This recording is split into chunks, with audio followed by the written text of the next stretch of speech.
보이지 않는 계산이 시작되었다. 여러분, 안녕하십니까? 오늘 저는 조금 다른 이야기를 드리려 합니다. 한반도 통일. 우리는 이 주제를 이야기할 때 대부분 이렇게 생각합니다. 통일이 되면 좋겠지만 비용이 너무 많이 들잖아. 언제 될지도 모르는 일이야. 우리끼리의 문제니까. 그런데 여러분, 전 세계 주요 국가의 외교 안보 연구소들은 지금 이 순간에도 한반도 통일 시나리오를 연구하고 있습니다. 미국 랜드 연구소, 영국 채텀하우스, 독일의 한반도 연구 네트워크, 일본 방위 연구소. 이들이 왜 우리의 통일을 연구합니까? 우리끼리의 문제가 아니기 때문입니다. 한반도는 동북아시아의 한가운데에 있습니다. 미국, 중국, 러시아, 일본.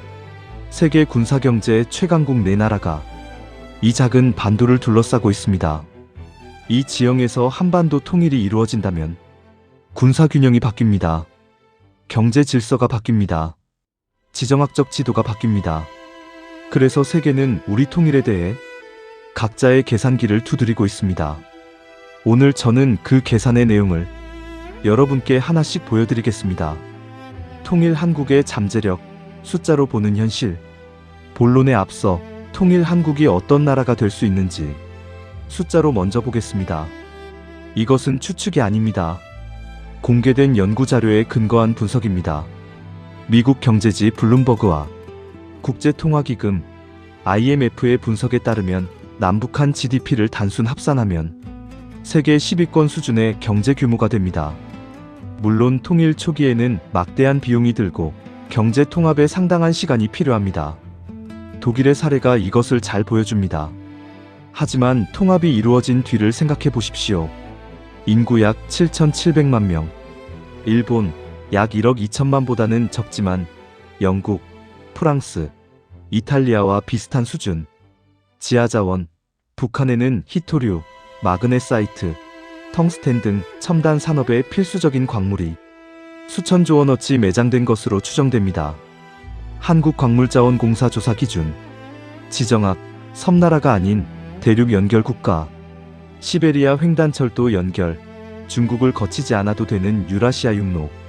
군사, 현재 한국군, 북한의 병력. 통합 과정이 순탄하다면 상당한 군사적 역량을 갖춘 나라. 이것이 세계 강대국들이 한반도 통일을 단순한 남북 문제로 보지 않는 첫 번째 이유입니다. 자, 이제 각 나라의 시각을 살펴봅시다. 10위, 영국, 균형자의 나라가 계산하는 것. 영국, 수백 년 동안 유럽의 균형자 역할을 해온 나라. 브렉시트 이후 독자적인 글로벌 전략을 짜고 있는 영국에게 한반도 통일은 어떤 의미일까요? 런던 정치경제대학 LSE의 동아시아 연구자 제임스 윌슨은 이렇게 분석합니다. 영국은 한반도 통일 자체를 반대하지 않습니다. 오히려 공식적으로 지지합니다. 하지만 외교적으로 관심을 갖는 것은 통일 이후의 지역 질서입니다. 통일 한국이 어느 쪽 진영에 더 가깝게 움직이느냐에 따라 동북아 전략 구도가 달라지고 영국의 외교 파트너 네트워크도 조정이 필요해집니다. 영국은 특히 유라시아 대륙 연결 가능성에 주목합니다. 한반도 통일로 대륙 철도가 연결되면 유럽, 아시아 간 물류 구조가 바뀝니다. 해양 강국으로서 영국이 대륙 물류 변화에 대응해야 하는 과제가 생기는 겁니다. 영국의 관심은 반대가 아닌 변화 이후의 포지셔닝입니다. 9위, 프랑스, 안보와 문화의 교차점. 프랑스, UN 안전보장이사회 상임이사국, 핵보유국, 나토의 핵심 멤버. 프랑스 외교는 전통적으로 유럽의 전략적 자율성을 중시합니다. 파리 정치대학 시앙스포의 연구자들은 한반도 통일이 글로벌 안보 구도에 미칠 영향을 다음과 같이 분석합니다. 북한의 핵미사일 프로그램이 통일 과정에서 어떻게 처리되느냐가 핵심입니다. 만약 통일 한국이 핵 능력을 어느 수준으로 유지하거나 처리하느냐에 따라 동북아 비핵화 구도와 핵비 확산 체제의 중요한 선례가 됩니다. 프랑스는 이 부분을 안보 차원에서 매우 면밀하게 관찰하고 있습니다. 동시에 프랑스는 한국 문화에 대해 매우 우호적입니다. 파리에서 K-팝과 한국 드라마의 인기는 상당한 수준입니다. 문화적 친밀감과 안보적 관찰이 동시에 존재하는 나라. 그것이 프랑스의 포지션입니다. 8.21 러시아 대륙의 이해관계. 러시아 극동 지역에서 한반도와 국경을 맞대고 있는 나라. 러시아에게 한반도 통일은 매우 복잡한 계산을 요구합니다. 기대하는 부분이 있습니다. 시베리아 횡단철도가 한반도 종단철도와 연결되는 구상. 이것이 실현된다면 부산에서 출발한 화물이 기차로 유럽까지 이동할 수 있습니다. 러시아는 이 노선의 중간 거점으로서 막대한 물류 수익을 기대할 수 있습니다. 한국과 러시아 사이의 가스관 연결 구상도 오랫동안 논의되어 왔습니다. 우려하는 부분도 있습니다. 러시아 전략연구소들의 분석에 따르면 러시아가 가장 민감하게 보는 것은 통일 이후 미군의 북한 지역 주둔 가능성입니다. 현재 북한은 러시아와 중국에게 전략적 완충지대 역할을 합니다. 통일 한국이 만약 미국과의 동맹을 유지하면서 북한 지역까지 군사적 영향권에 두게 된다면 러시아는 극동 지역에서 새로운 안보 압력을 느끼게 됩니다. 모스크바 국제관계대학의 한 연구자는 이 딜레마를 이렇게 표현했습니다. 러시아는 경제적으로는 통일 한국을 원하고 안보적으로는 현상 유지를 원하는 모순된 입장에 있습니다. 이것이 러시아 대한반도 정책이 때로 일관성 없어 보이는 이유입니다. 7위. 일본. 가장 가까운 이웃의 복잡한 감정. 일본. 한국과 가장 가까운 나라. 동시에 가장 복잡한 역사를 가진 나라. 일본의 한반도 통일에 대한 시각은 단순하지 않습니다. 공식 입장은 지지입니다. 일본 정부는 공식적으로 한반도의 평화적 통일을 지지한다고 밝힙니다. 특히 북한의 핵과 미사일 위협이 사라지는 것은 일본 안보에 직접적인 이익입니다. 하지만 복잡한 계산도 있습니다.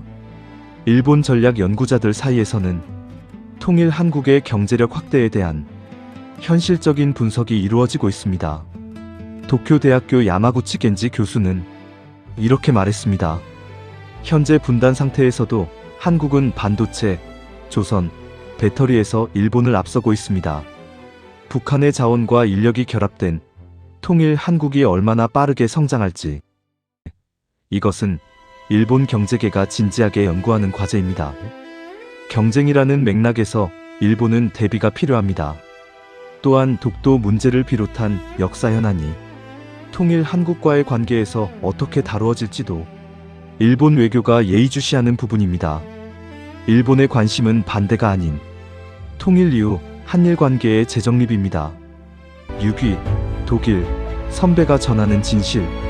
독일. 1990년 분단을 극복하고 통일을 이룬 나라. 독일은 한반도 통일 논의에서 매우 특별한 위치를 차지합니다. 직접 통일을 경험했기 때문입니다.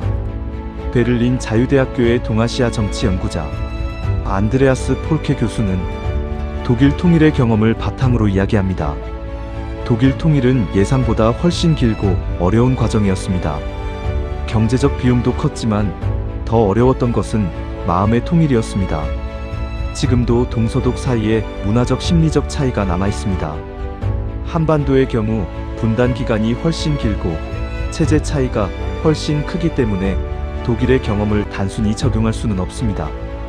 하지만 우리가 배운 가장 중요한 교훈이 있다면 통일은 준비된 자가 훨씬 유리하다는 것입니다. 독일은 현재 한반도 통일에 관한 연구를 매우 진지하게 진행하고 있습니다. 독일 연방정부 산하의 한반도 통일 연구그룹은 한국 정부 및 연구기관과 협력하여 통일 비용, 사회 통합 방안, 경제 모델 등을 공동 연구하고 있습니다. 독일은 반대하는 나라가 아닙니다. 오히려 가장 적극적인 조언자이자 연구 파트너입니다. 그리고 독일 연구자들이 공통적으로 말하는 것이 있습니다. 한국은 독일과 다른 강점이 있습니다. 세계 최고 수준의 IT 인프라, 높은 교육 수준, 그리고 무엇보다 강인한 민족적 회복 탄력성. 이것이 통일 과정에서 독일보다 유리한 조건이 될 수 있습니다. 5위. 유럽연합. 평화 통합의 모델이 주목하는 것. 유럽연합. 27개 나라가 하나의 공동체를 이룬 인류 역사상 가장 성공적인 지역 통합 실험. 유럽연합은 한반도 통일에 대해 공식적으로 강력하게 지지합니다. 유럽의회는 여러 차례 결의문을 통해 한반도의 평화적 통일에 대한 지지를 공식 표명했습니다. 그 이유는 간단합니다. 유럽연합 자체가 분열된 국가들이 하나의 공동체를 만든 통합의 산물이기 때문입니다. 브뤼셀에서 활동하는 외교 연구자들은 한반도 통일이 유럽에 주는 의미를 이렇게 분석합니다. 한반도가 성공적으로 통일된다면 그것은 분단과 갈등을 평화적으로 해결할 수 있다는 21세기의 가장 강력한 메시지가 됩니다. 유럽연합이 20세기에 보여준 것처럼 어제의 적이 오늘의 파트너가 될 수 있다는 것. 한반도가 그것을 아시아에서 실현한다면 세계 평화에 대한 희망이 됩니다. 경제적으로는 유라시아 대륙 연결에 대한 관심이 있습니다. 한반도를 통해 유럽과 아시아 물류 연결이 강화되면 유럽 기업들의 아시아 시장 접근성이 높아집니다. 유럽연합은 이해관계가 복잡한 나라들의 모임이지만 한반도 통일에 대해서는 전반적으로 가장 우호적인 입장을 보이는 곳입니다. 4위. 미국. 동맹과 전략 사이. 미국. 한국의 가장 중요한 동맹국. 주한미군을 주둔시키고 있는 나라. 미국의 한반도 통일에 대한 입장은 공식과 비공식이 다소 다릅니다.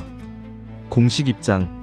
미국 국무부는 공식적으로 한반도의 완전한 비핵화와 평화적 통일을 지지한다고 밝힙니다. 이것은 역대 정부에 걸쳐 일관된 공식 입장입니다. 전략적 계산. 미국 주요 싱크탱크들의 보고서를 보면 보다 복잡한 분석이 나옵니다. 랜드 연구소의 보고서는 한반도 통일 시나리오를 여러 형태로 분류하고 각각의 경우 미국의 이익에 미치는 영향을 분석합니다. 그중 핵심 변수는 두 가지입니다. 첫째, 통일 이후 주한미군 지위. 통일 한국이 미군 주둔을 유지할 것인지 또는 축소, 철수를 요구할 것인지. 둘째, 통일 한국의 외교적 방향성. 친서방 기조를 유지할 것인지 아니면 중립적 외교를 추구할 것인지. 미국 전략가들이 가장 선호하는 시나리오는 민주주의 한국 주도의 통일이 친서방 기조를 유지하는 것입니다. 카운슬 온 포린 릴레이션스 CFR의 한반도 담당 연구원은 이렇게 말했습니다. 미국은 한반도 통일을 원하지만 그 이후의 지역 질서가 어떻게 설정되느냐를 매우 중요하게 봅니다. 통일 한국이 미국과 긴밀한 안보 협력을 유지한다면 미국의 동북아 전략에 큰 이점이 됩니다. 반면 통일 한국이 중립을 선언하고 미군 철수를 요구한다면 미국은 동북아에서 중요한 전략 거점을 잃게 됩니다. 이것이 미국이 한반도 통일을 복잡하게 바라보는 핵심 이유입니다. 3위. 일본. 제론.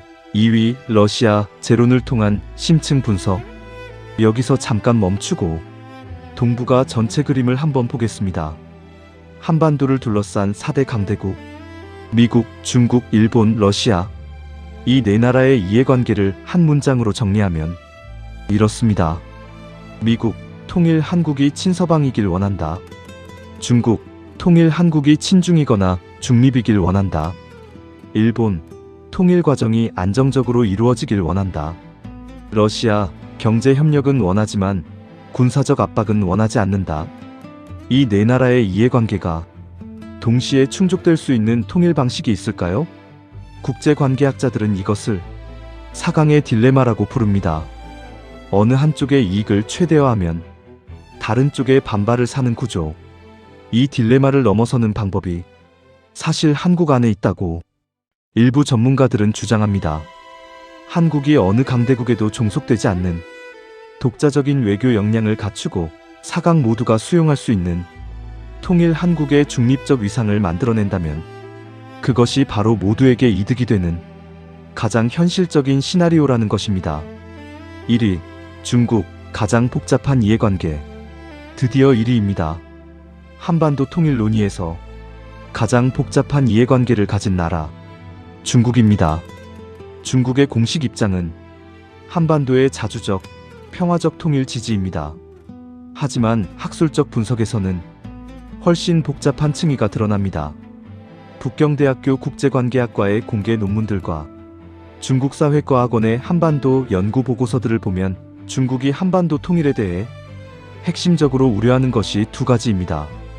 첫째, 완충지대의 소멸. 북한은 중국과 주한미군 사이에 전략적 완충지대 역할을 합니다. 북한이 사라지고 통일 한국이 등장할 때 만약 주한미군이 압록강 근처까지 올라온다면 중국은 수도 베이징에서 수백 킬로미터 거리에 미군이 주둔하는 상황을 맞게 됩니다. 이것은 중국 안보 계산에서 수용하기 어려운 시나리오입니다. 둘째, 경제적 영향. 중국과 북한 사이의 경제관계는 상당히 밀접합니다. 북한 대외 무역의 절대적 비중이 중국에 의존하고 있는 상황에서 통일로 인해 이 경제관계가 재편되면 중국 동북 삼성 지역 경제에도 영향이 있습니다.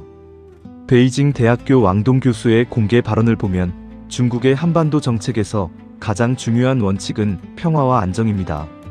한반도에서 전쟁이나 급격한 붕괴가 발생해 난민이 유입되는 상황이나 통일 이후 미군이 북한 지역까지 확장되는 상황. 이 두 가지 모두 중국이 피하고 싶은 시나리오입니다. 중국의 이상적인 시나리오는 한반도가 통일되더라도 비동맹 또는 중립적 외교 노선을 유지하고 주한미군이 한반도 전체로 확장되지 않는 것입니다. 이것이 현실에서 가능하냐? 그것이 한반도 통일 외교의 핵심 과제입니다. K컬처와 홍익인간, 통일 한국의 소프트 파워. 여러분, 강대국들의 이해관계 분석을 들으시면서 어쩌면 무거운 마음이 드셨을 수도 있습니다. 그러면 우리 통일은 영원히 안 되는 건가? 그렇지 않습니다. 강대국의 이해관계 분석은 장애물을 파악하는 것이지 불가능을 말하는 것이 아닙니다. 그리고 한국에는 강대국들이 쉽게 계산하지 못하는 강력한 자산이 있습니다. 바로 소프트 파워입니다. BTS의 유엔 연설을 기억하십니까? 전 세계 청년들이 눈물을 흘리며 한국 청년들의 이야기에 공감했습니다. K-드라마가 전 세계에서 시청되며 한국의 문화, 가치관, 감성이 세계인들과 공유되고 있습니다. 이것이 왜 중요한가요? 국제관계는 이해관계만으로 움직이지 않습니다. 정서적 연대와 신뢰도 중요한 변수입니다. 한국에 대해 긍정적인 감정을 가진 세계 시민들이 늘어날수록 한반도 통일에 대한 국제 여론도 달라질 수 있습니다.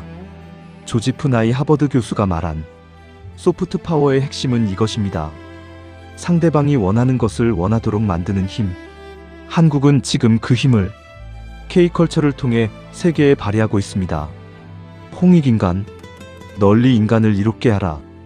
이 정신이 반도체 기술에도 드라마 스토리에도 BTS의 가사에도 녹아 있습니다.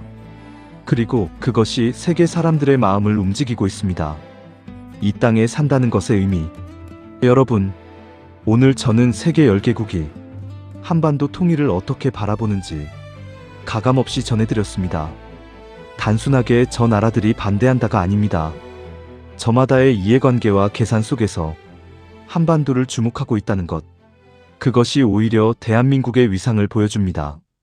70년 전 전쟁의 폐허였던 나라가 지금 세계 강대국들의 전략 계산에서 빠질 수 없는 변수가 되었습니다. 우리가 어디까지 왔는지 이것이 보여줍니다.